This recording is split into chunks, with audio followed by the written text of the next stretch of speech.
Good morning, everybody. Myself, Dr. Meenakshi Mayangar, Associate Professor, Department of Zoology, Government College, Kota. The topic that we will discuss today is fundamentals of body organization in lower invertebrates.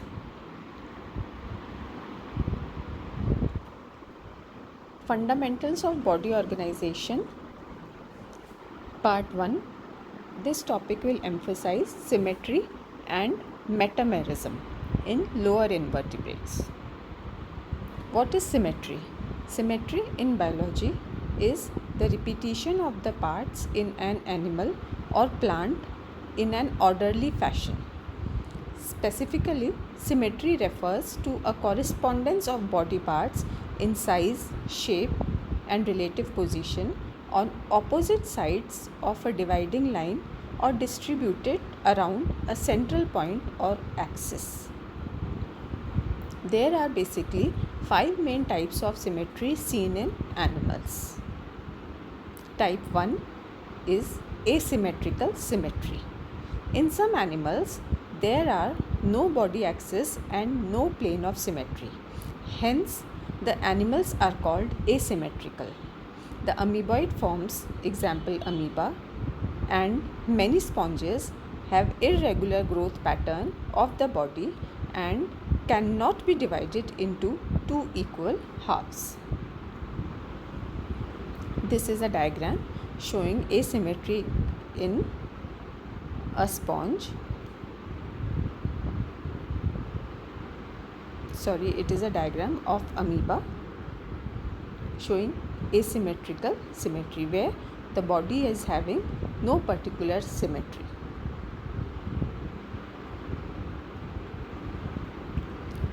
The second type of symmetry is spherical symmetry. In spherical symmetry, the shape of the body is spherical and lack any axis. The body can be divided into two identical halves in any plane that runs through the organism's center. In asymmetrical symmetry and spherical symmetry, the polarity does not exist and spherical symmetry is seen in radiolarian protozoa. This is a radiolarian showing spherical symmetry. The body can be divided into two halves from any plane.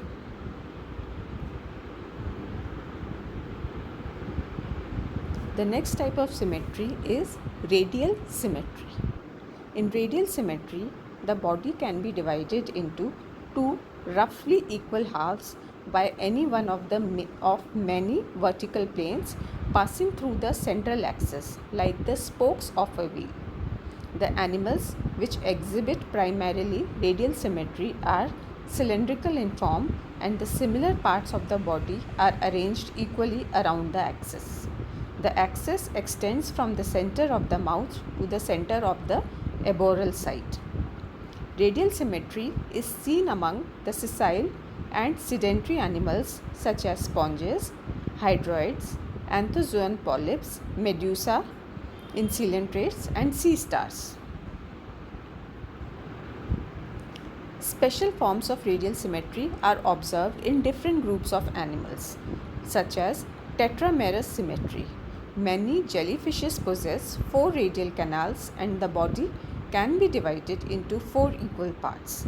Hence, the animals exhibit tetramerous radial symmetry.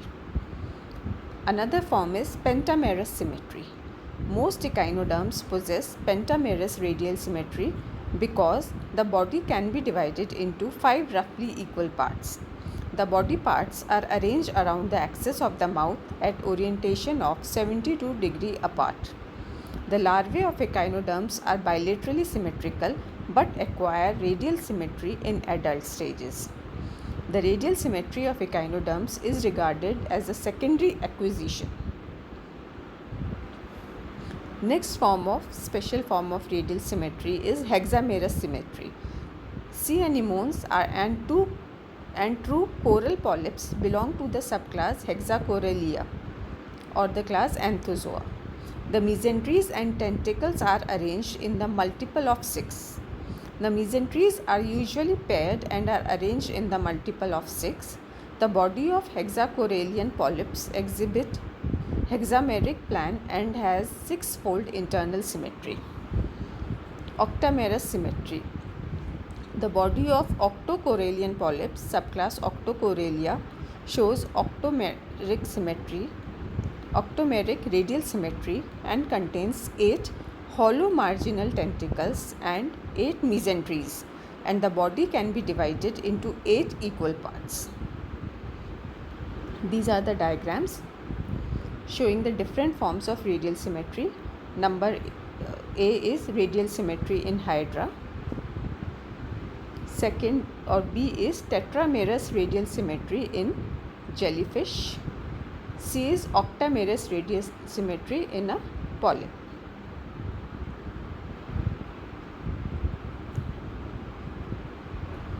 The animals with radial symmetry do not have anterior and posterior sides or dorsal and ventral surfaces. They have a mouth bearing oral side and the side away from the mouth called the aboral side. Next type of symmetry, or type 4, is biradial symmetry. The body of animals which exhibit biradial symmetry represents a combination of both radial and bilateral symmetry. The organs are arranged radially and the body can be divided into 2 by a mid-longitudinal plane. Ctenophores exhibit biradial symmetry. This is a diagram showing biradial symmetry in comb jellies. Next type of symmetry is bilateral symmetry.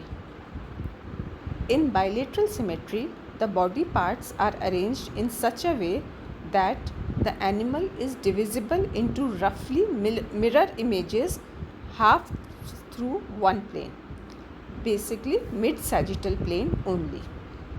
This plane passes through the axis of the body to separate the two halves, which are referred to as the right and left halves. This is a diagram showing bilateral symmetry in human beings and a fish. The next topic is metamerism. Metamerism is segmentation of body into somites or metamers. Pseudometamerism occurs in cestodes, in which every segment is independent of the other and contains complete set of organs that have no connection with organs in other segments.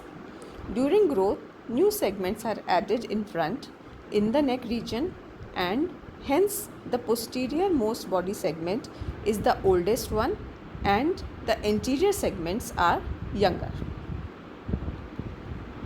In true metamerism, there is a serial repetition of homologous organs like nephridia, nerves, muscles, reproductive organs, appendages, etc. in each segment, but these organs function in coordination with the others. All segments are integrated into a single functional unit. In true metamerism, new segments are added in front of the last segment called pygidium. Hence, posterior segments are younger as compared to the anterior ones. Coelom is divided by intersegmental septa into compartments, each of which can be regulated independently of the others.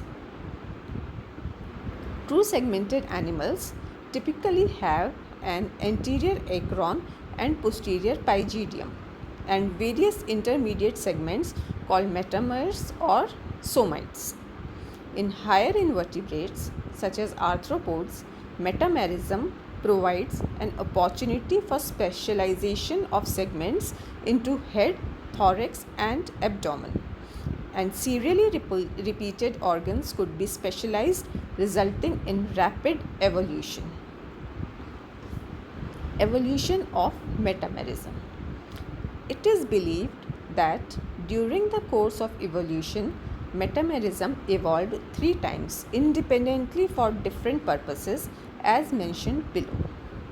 evolution of pseudometamerism. Pseudometamerism occurs in cestodes such as tapeworms. There are two theories to explain its origin.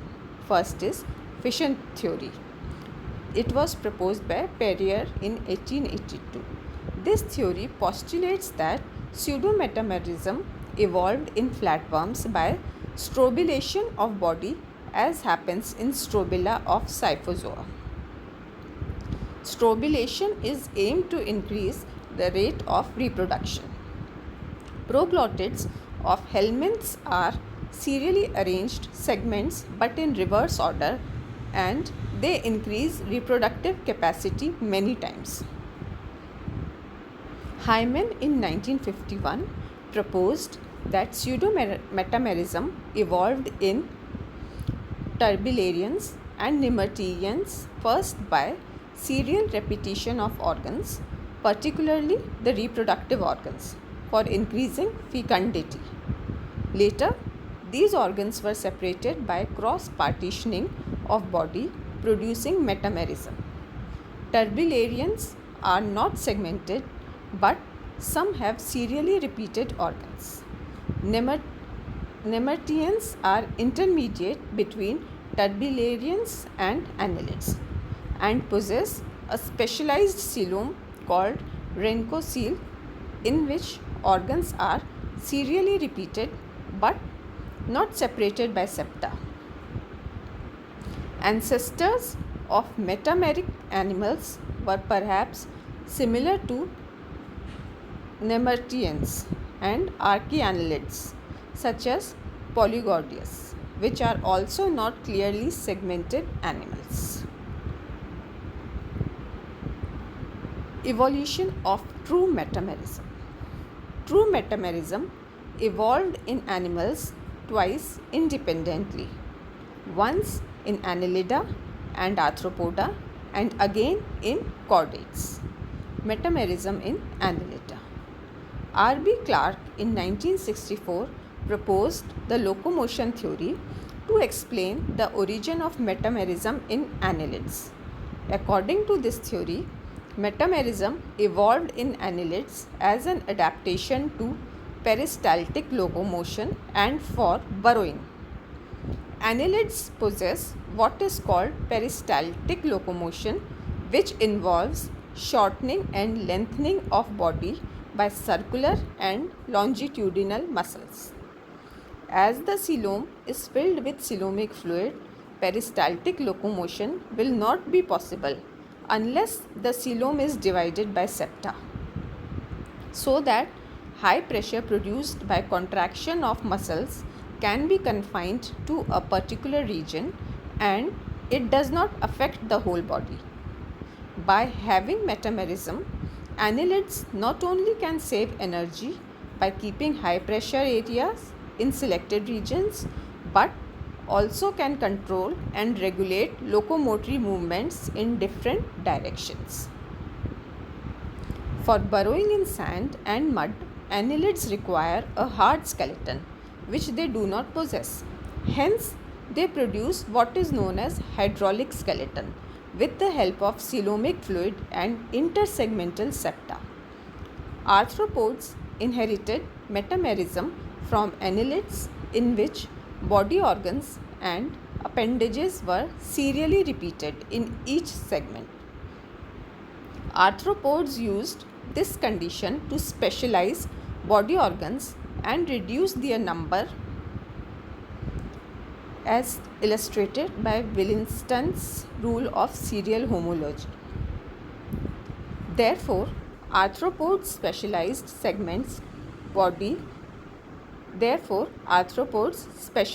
segmented body into tagma, such as cephalothorax and abdomen in crustaceans, or into head, thorax and abdomen in insects. Appendages were modified to produce antennae, mouth parts, walking and swimming appendages, wings, etc. Such specialization of body segments in arthropods is called tagmatization or tagmosis, which led to rapid evolution that made arthropods the most abundant and diversified of all animals on earth. Metamerism in chordates. Clarke's locomotion theory. R.B. Clarke in 1964 postulated a theory that metamerism evolved independently in chordates, also for locomotion, which was carried out by lateral undulation of body in primitive aquatic vertebrates. Metamerism allowed myotomes or muscle bundles and nerves to be arranged segmentally for better coordination of undulatory movements of body. Cyclomerism theory. This theory was proposed by Sedgwick in 1884. It says that metamerism in chordates evolved for better arrangement of organs in coelom. True coelom or enterocele evolves by outpouching of coelentron in three places to produce protocele, mesocele and metacele, which further partitioned later to produce somites. This provided septa and compartments in coelom in which organs could be arranged in a better way. Thank you.